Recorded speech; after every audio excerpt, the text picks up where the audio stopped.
পাননি খালেদের বিশাল ছয় মারলেন রিচার্ড, তার ইনিংসের দ্বিতীয় ছক্কা এবং ম্যাচটা কিন্তু একেবারে জয়ের খুব কাছে চলে এলো বরিশাল। 5 বল থেকে 2 রান, শেষ ওভারে মাত্র 6টি রান নিতে পেরেছিল চিটাগং তাদের ইনিংসে, আর বরিশাল তাদের শেষ ওভারের প্রথম বলেই 6 রান নিয়ে ফেলেছে।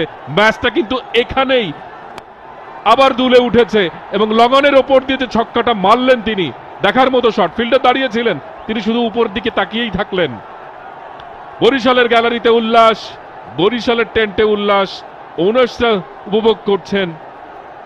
6 কনসিড করেছেন, 5 বল থেকে 2 রান দরকার।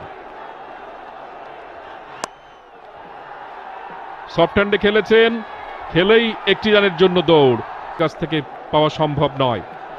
ম্যাচ উইনিং রান তানভীর চালালেন, ব্যাটে বলে করতে পারলেন না। ডট লঙ্গন ছাড়া কিন্তু বাউন্ডারি তার কোনো ফিল্ডার নেই।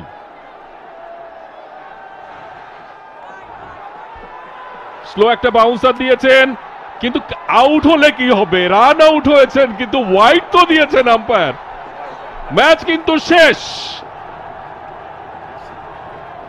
বরিশাল তারা 3 উইকেটে ম্যাচটা জিতে গেল। রান আউটটা হবে না, কারণ আম্পায়ার ওয়াইড কল করেছেন। প্রয়োজনীয় রানটা হয়ে গেছে। 3 বল বাকি থাকতে ফরচুন বরিশাল টানা দ্বিতীয়বারের মতো বিপিএল এর শিরোপা ঘরে তুলল। অ্যান্টি ক্লাইম্যাক্স বলা চলে বিপিএল 2025, যেখানে রানের ফুলঝুরি ছুটেছে। রেকর্ড সংখ্যক 6-এর মার যে টুর্নামেন্টে, সেই টুর্নামেন্টের উইনিং রানটা একটা ওয়াইডের মাধ্যমে হলো। সিম্বলিক, তবে এই মুহূর্তে ফরচুন বরিশাল 3 উইকেটের